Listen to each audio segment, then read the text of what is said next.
Hello, welcome back to my channel, or welcome for the first time if you are new here. My name is Bryn, I am transgender, and I make videos about my experience.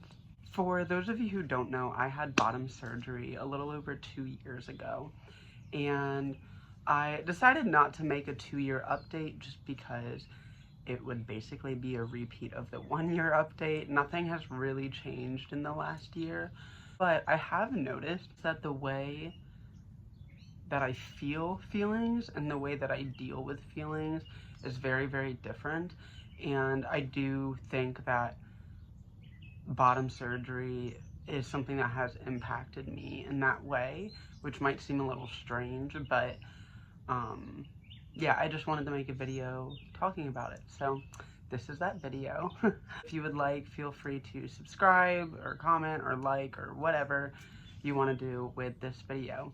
But without further ado, let's get started. So as I mentioned, I had bottom surgery about 2 years ago. Prior to bottom surgery, I had a lot of bottom dysphoria. At the time, I didn't realize how bad it was because I had learned to cope. But now that I don't have to cope anymore, I realize how impactful that bottom dysphoria was on my life and my psyche and all that kind of stuff. Bottom surgery was something that I wanted for a long time. My earliest memory of my life is having bottom dysphoria. But it took me a long time to really commit to it because I had a lot of commitment issues, as I still kind of do. And I was also raised in a very gender rigid kind of family, and that impacted me as well. And I was really afraid of regret because that was something that was drilled into my mind about trans people. But I will say 2 years out, I'm very, very glad that I had bottom surgery. That being said, I kind of had it in my mind that I'll have bottom surgery, I'll go through some emotions, and then I'll be good, and I won't have to think about trans things anymore. Not that I'm not trans anymore, but just that it's not gonna heavily impact my life in the way that it did when I had bottom dysphoria. I have some minor dysphoria, but it's very manageable, and it definitely doesn't consume my life. But the emotions that I've been having post-op have been very impactful for my day-to-day life. And I also, for those of you who don't know, I have cystic fibrosis and I'm on disability. So I also have a lot of free time to be thinking about things and feeling things, which I think also plays a part in how I feel because I don't have the same distractions that someone who's not on disability might have because I don't have to work 40 plus hours a week. I was raised in a Christian household. For those of you who don't know my backstory or whatever, I have a cisgender mother and a transgender mother. She's a trans woman. So my trans mom started transitioning right before I started middle school.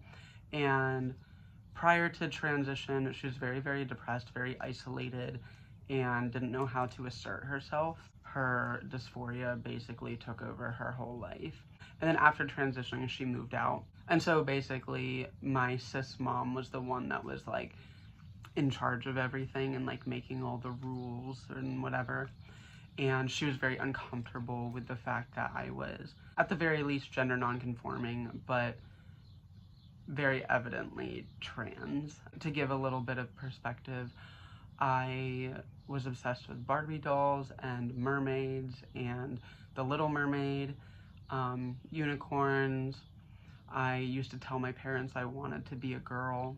Some of this I don't think they knew, but I used to stretch out the necks of t-shirts and wear them as skirts in my room. I used to tuck in my room. This is all at the age of 4 or 5. This is very, very young.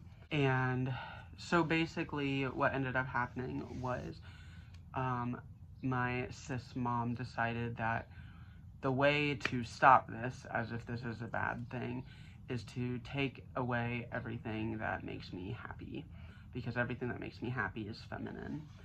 And I didn't understand why, and she couldn't give me a reason why. The reason was just boys don't do that, and I didn't understand, and I still don't understand. I think it's bullshit. But I went through that, and I've been realizing recently how heavily that's impacted me and how that still lingers and affects my life.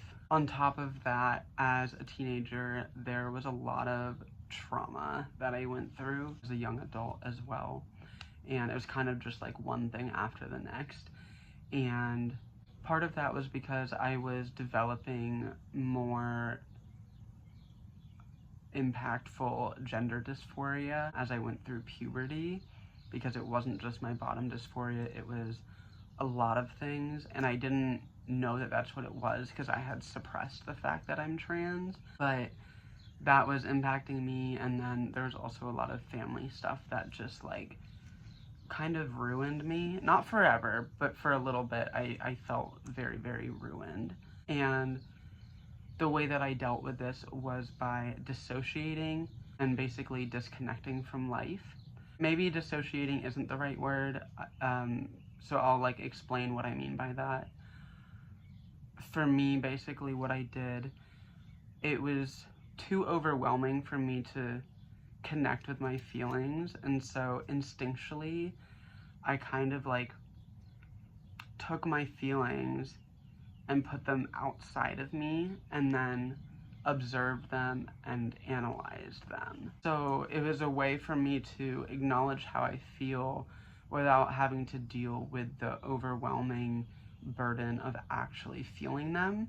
And I became very, very analytical, very, very logical, and I felt like that was the appropriate way to be, and that feelings, if you feel your feelings, that you're just not mature enough to intellectualize them, which I know now is not the case. I think it's more mature to allow yourself to feel things. At least for me, that's been the case, that growing up and evolving has been me learning to feel my feelings. As time went on, I continued dissociating and intellectualizing, and there was a period of time where I used different substances to cope as well. I wouldn't call myself an addict. I've never felt like I necessarily like needed those things, as in like oh, I'm gonna die without them, but it became very habitual to use them. In 2019, I had started dating somebody who is an alcoholic, and it was not under control at all. And the way that I coped with that was by drinking as well. That was for about 6 months, and we broke up, and then she started addressing the alcoholism, and we got back together. And for those of you who know an addict, I'm sure you know that the road to recovery is often not simple, and it tends to be a bit of a roller coaster. So she started struggling more and more again with it. I began coping by using weed. I had already actually started that when we were on our break. It was during the pandemic, and I had a full-blown manic episode because I have bipolar disorder, but I was not medicated, so I was using edibles to medicate because I could not function. I felt like my life was at risk, like it was very, very bad. I had to end up being hospitalized.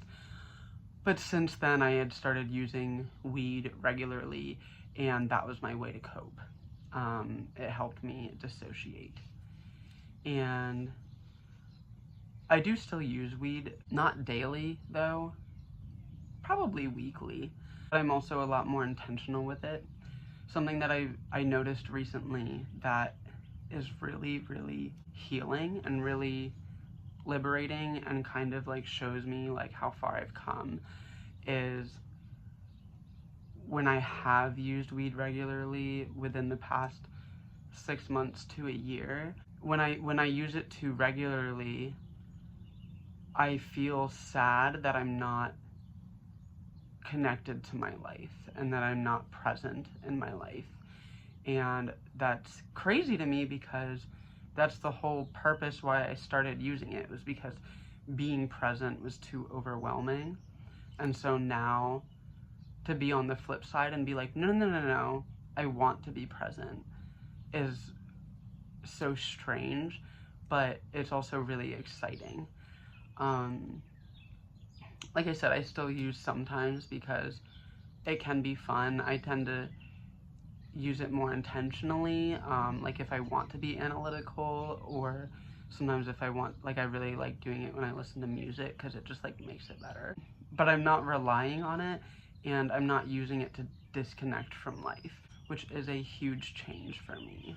Now I want to go back to about 2 years ago. It was the night before bottom surgery. If you've seen my vlogs, you've probably seen this.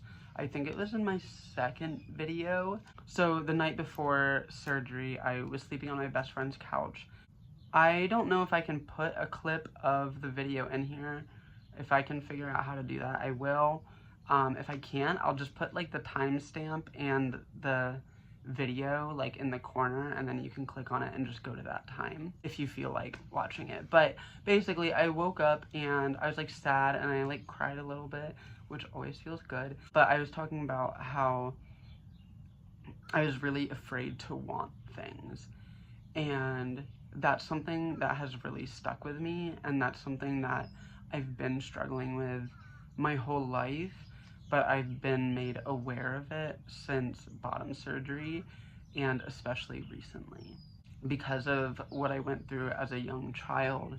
And I had all these things that like, it felt so vulnerable to me. Like as a kid, like you're just so instinctually vulnerable. You don't have a reason to not be. And all of these feminine things, like, they weren't just things to me. They were like representations of like the most intimate part of my identity, or one of the most intimate parts. And so when those got taken from me, there was this very, very big sense of rejection, as well as like, don't want things because you won't get them. And then you're gonna feel that like earth-shattering, I don't even know the word, but like that horrible feeling of like, I let myself want something, and I'm so stupid for that. So that's something that I've been dealing with. And prior to bottom surgery, I was so fixated on my bottom dysphoria, more than I even realized. I've noticed that with most of the steps in my transition, where I'm like, yeah, like this kind of bothers me, and then I take the next step in my transition and I'm like, damn, like that was really, really weighing on me, and I didn't even realize it. And that's exactly how bottom surgery was. I didn't realize how impactful my bottom dysphoria was until I didn't have it anymore. I think if you've been on my channel for a little while, you know that when I started this channel, I was very adamant about the fact that I was non-binary and that I didn't resonate with femininity. And at the time, I really didn't, or at least like in a lot of ways I didn't, whereas I connect to it a lot more now. But I think part of that was because of my bottom dysphoria, and I did a lot of like gatekeeping. I think mainly because of like what I was taught growing up, and like that, like, if you have this body, you can't like these things. And I like kept telling myself that, and then liking those things just made me feel even more insecure and more dysphoric, and I didn't allow myself to enjoy those things. It's always been hard for me to admit that I want something, even to myself. And that's not to say that like, I still think that like I was non-binary, and I'm not even necessarily saying that I'm not anymore, because I think like I have to do a lot more like thinking about that, because there are still a lot of ways that I relate to that, but I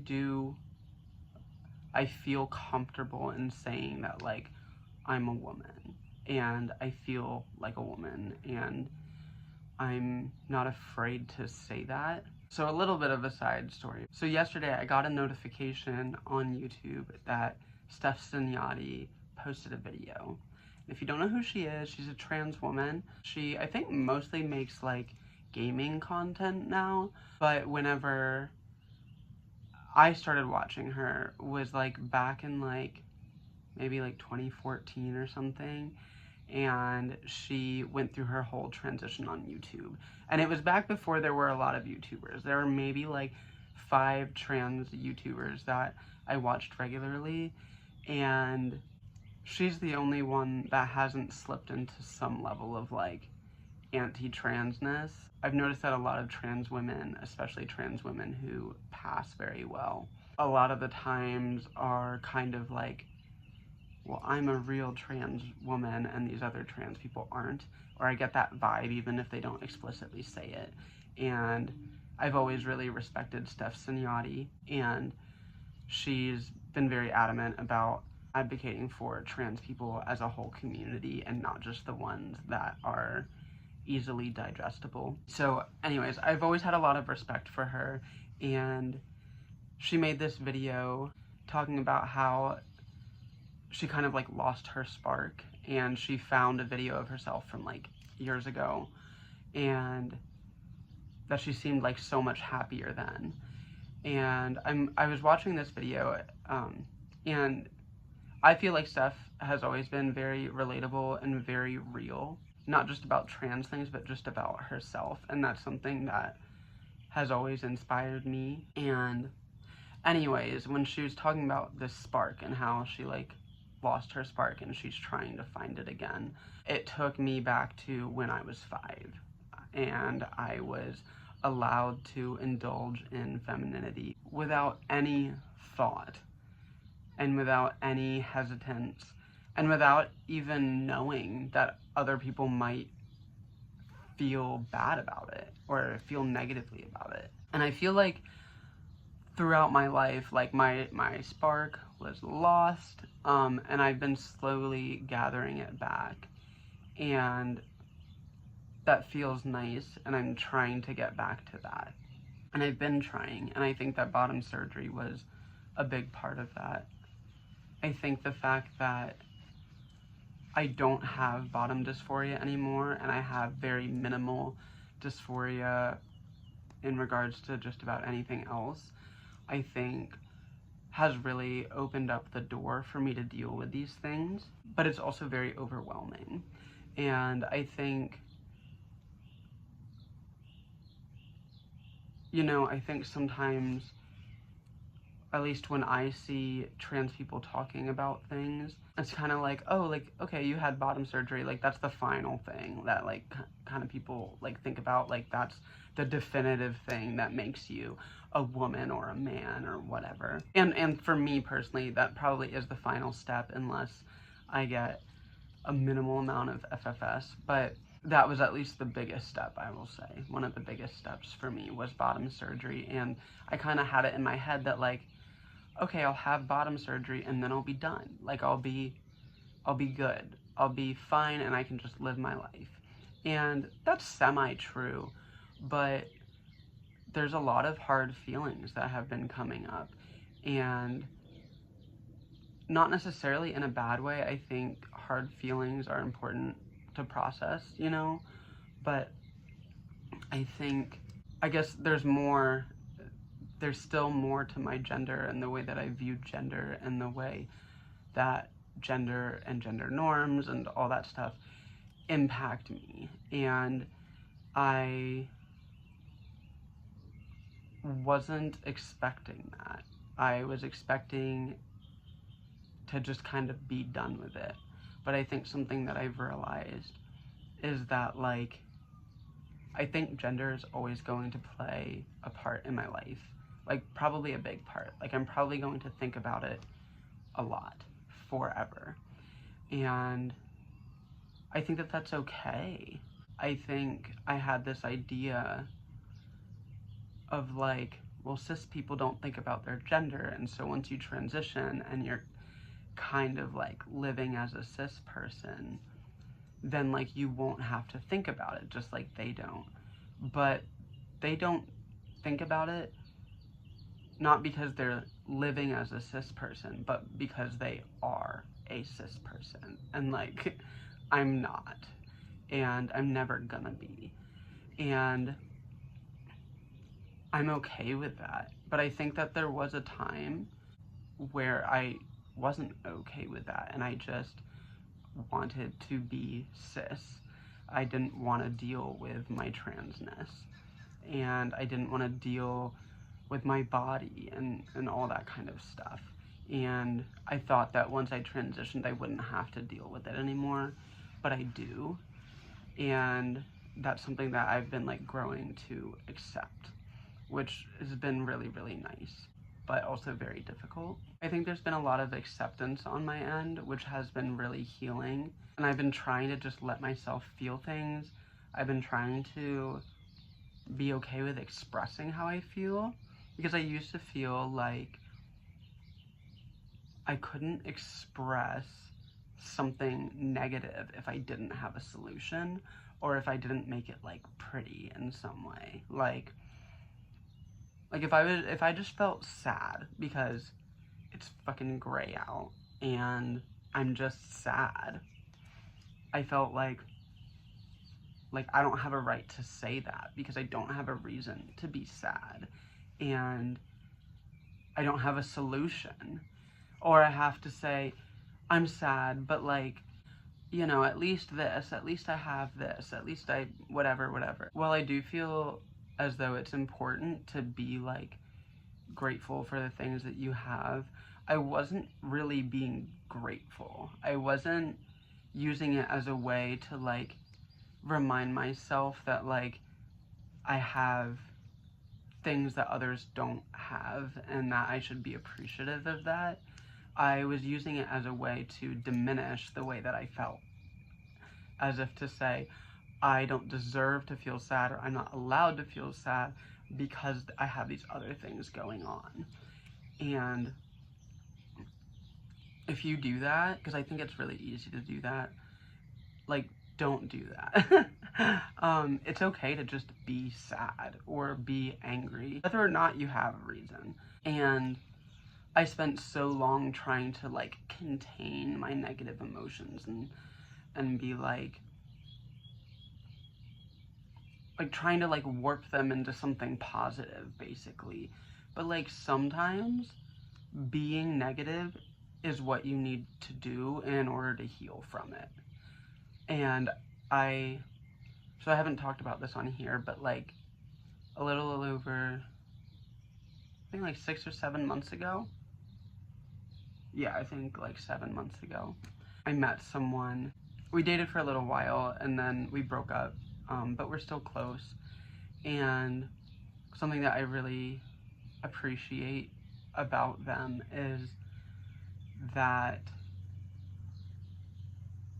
I never have to feel guilty for what I feel, and I could be sad and they didn't feel the need to make me feel better or to cheer me up. Like they were always just like, okay, or maybe like, do you want to talk about it? But they were never like trying to erase the sadness or trying to erase the hard feelings I was going through. And I don't know, like that I think really changed me as a person and continues to change me as a person. I think sometimes you get people in your life who they trigger all of the hard shit and can make life very difficult, but you learn a lot from that, as in like, I never want to do that again, or I don't want to experience that again, or whatever. And then there's other times where you meet people and they just change you for the better, and it's easy. And I think that that's something that I really needed, something that I still need. And so to be able to see that that exists and that I don't have to overly explain myself or try to always be positive in order to be likable or lovable, I think has been a really big shift for me. And I think they gave me the opportunity to grow, and to be honest about how I feel and who I am. And then I also am proud of myself because I pushed myself to be honest, where normally I would say, oh, I feel like shit, I'm just gonna like be by myself and like deal with it on my own and like not project that or whatever. And I know how to deal with it on my own. I know how to rely on myself because I've had to do it emotionally, at least for most of my life. But I think with them, I was able, like I felt like I had a choice finally.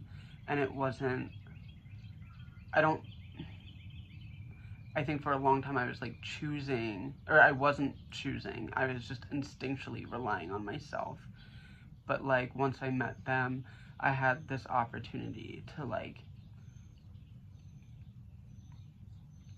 share how I feel and like not rely on someone in an unhealthy way, but like rely on them healthily. You know, I think like once I met them, I had the opportunity to just share how I feel without being afraid that it would like ruin the relationship or that they would like me less or love me less. So that's been something that's been really positive.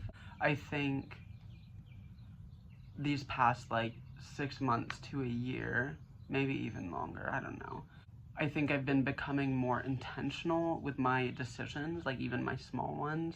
And I've also shifted how I deal with my emotions. And I have a choice now. And I think for a long time, my emotions were so overwhelming that I didn't feel like I had a choice.